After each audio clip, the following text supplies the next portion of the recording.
Yeah, good to be back. Hi. Did you forget everything I told you? Yes!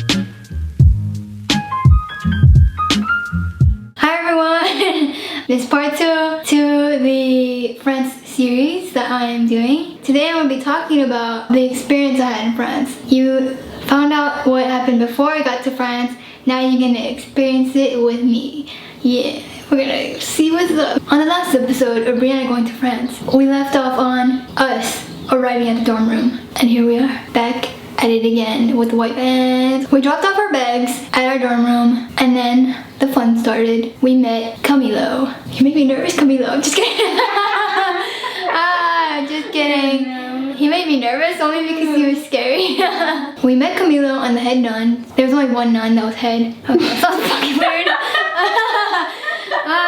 Fuck. They basically told us like, okay, the first floor is where the garden is, where we dine. There's a creepy basement. The head nun showed us. She was like, right there, that door. We're gonna show you that later. Camilo will show you. We're like, who's Camilo? We don't know who that is. And then we met Camilo. So now we know who he is. The head nun told us that we were gonna have a tour of the whole place and even the basement, but she didn't have time to show us that because she had nun business to attend to.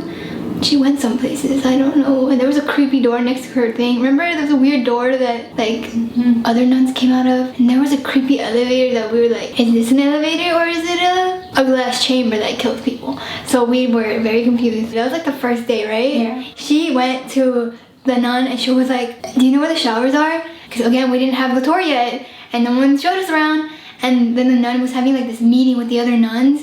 And we were like, oh, okay, we just saw them, and then she rushed to us and she's like, don't be coming in here because it's the nun headquarters. We're having a meeting with tea and crumpets, get the fuck out. She was not mean. I didn't like her.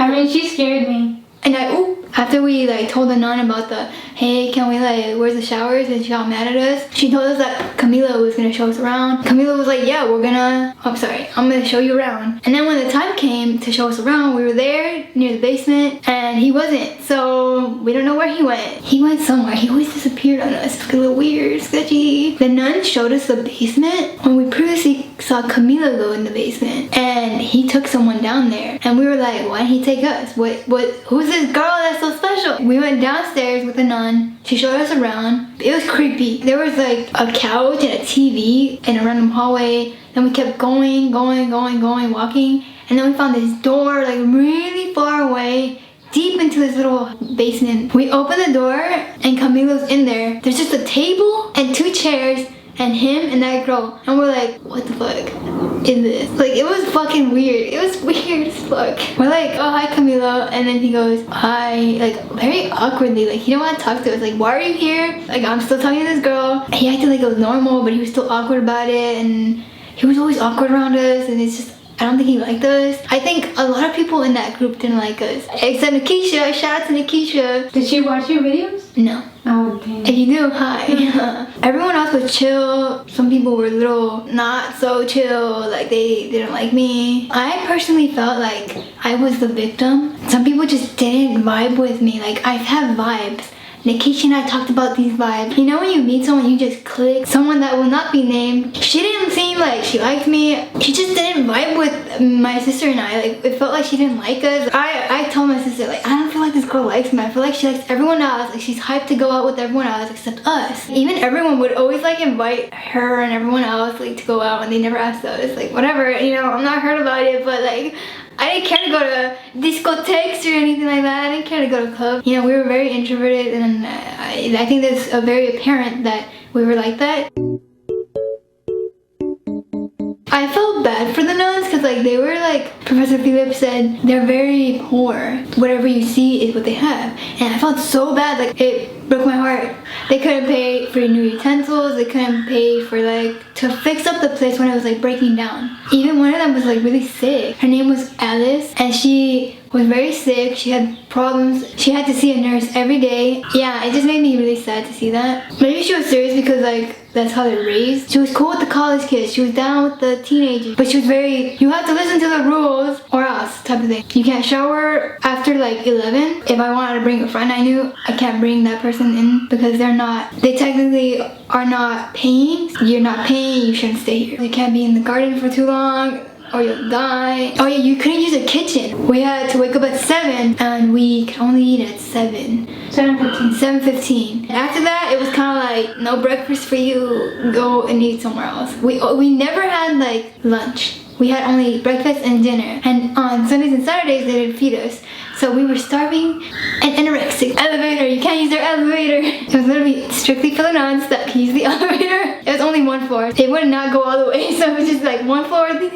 It was for the Alice, because she couldn't really walk much. She had issues with mobile issues. Oh, we couldn't even use their laundry room. They had a laundry room. Was that the weird door that they always went through? No, not the one in the office, but the one in the garden. But they wouldn't let us use it. They had to make us go all the way somewhere else to pay. And we are idiots on that. These are the things you're learning today, people, because we're fucking stupid. The nuns wouldn't let us wash our clothes. So we had to go find a laundromat, and we asked some people like, hey, where's this laundromat? My sister asked Camilo where the laundromat was, and he was like, it's like in around the corner, and we found it. We finally found it, and we were like, yay. And there was some girl, remember the girl, she said that there's like this really good laundromat she went to, that they clean your clothes, they fold them, they're really nice about it. But she didn't tell us where it was, so whatever. So we went to the laundromat. So we made a mistake, and we didn't know that it's cheaper to put them in the smaller ones. It was so stupid. I don't know.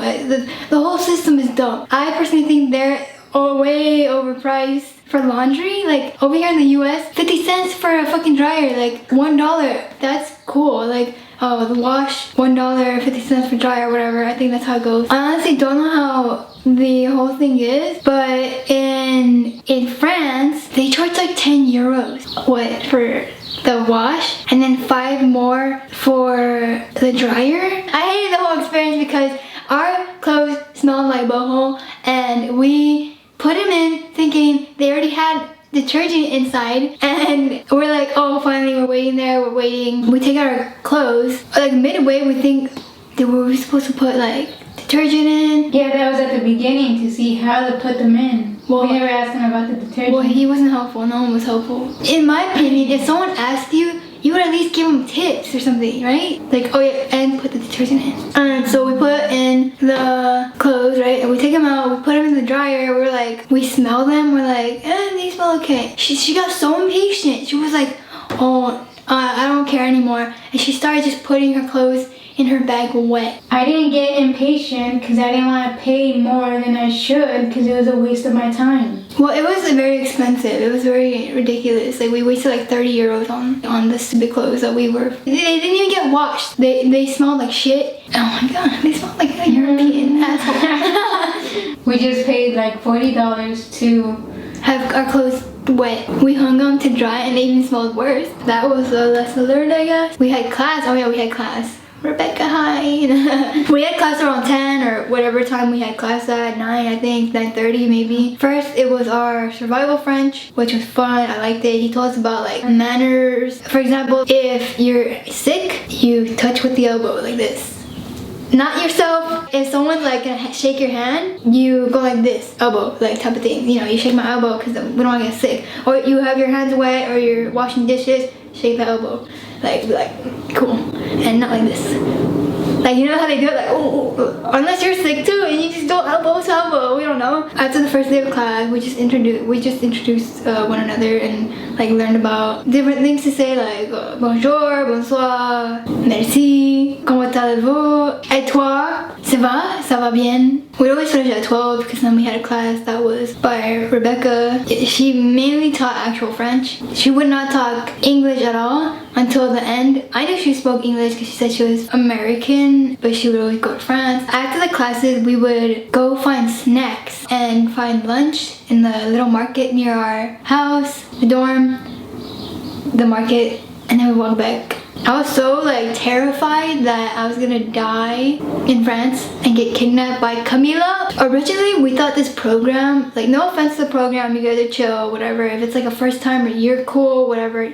Yeah, us, obviously we went to France when I was like 15th birthday, and then we went on our 21st birthday. On our 15th birthday, we went for 2 weeks, and we explored the Netherlands, France, like not Paris, but it was like Saint Michel, Normandy, etc. On our first trip, we had a lot of every day we were on a tour bus with heroin, like it's like heroin, but it's heroin. Go on the tour bus with him. He was our tour guide. But again, this was when we were 15 and a different program. We had the first week, we were full packed. Every day we were going places. We went to the Anne Frank house. We went to Paris. We went to Belgium. We got candy, etc. We did a different thing. The second week we were on our own, more with my mom and my cousin, and we were like doing our own thing. We went to Saint Michel, which is beautiful. But now we're 21, back in France last year during the summer, and it was a whole month with just things spurred around that we would do. But it was more like less controlled. The only times we would kind of be like under supervision was more the professor would like take us to the Louvre, and we would go around and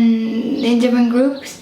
And we would do that. For example, if we wanted to go somewhere else the next day, it was on our own, doing our own thing, unless we were like in a museum or something like very group oriented. I personally didn't like that because I wanted to be like guided every single day doing some cool shit. But no, we were not doing that. We were like, on our own. We were like, we didn't prepare anything for this. Knowing us, we didn't know what the heck we were doing. We're the type of people like, oh, it's fucking hot. I don't want to go outside. Like, fuck that. So we were not about to go outside because it was a heat wave. Remember I told you the heat wave passed? Oof. I smelled like asshole every single day. My sister would go, Brianna, you smell like shit. I'm like, that is so mean. I have such insecurities with smelling really bad. In Paris, I smelled like butthole. Like genuinely, I smelled like fish. I would shower every single day, but I still smelled like French people. I smelled really bad. I never smelled like that in my life. And when I came home, I showered, I didn't smell like that. We all smell like boho on the streets. And it smelled like boho because it smelled like piss too. For example, we would pass by someone. Oh my gosh. I literally almost passed out on the streets. Even all the girls that were clubbing, I overheard they were saying he was cute as F. Like he smelled like shit. Even in air conditioned areas, I still smelled. I sweat when I'm nervous. Yeah, I don't get why you're so fixated on your smell. Cause you say I smell yeah, bad. I know, but you smell bad here as well. That's why I'm fixated on it, dog. But you shouldn't. Probably have a medical problem, so it's fine. No, I do. I went to the doctors and they gave me medicine. I never used it. I want to mention Amsterdam because that was the biggest lesson learned. Bye guys. I hope you guys enjoyed this video. Don't forget to like, subscribe, and comment down below what you guys want to see next. And don't forget to turn on the post notifications. Don't forget that so you guys get notified next time I post. Adi's obsession with Camilo. I'm just kidding.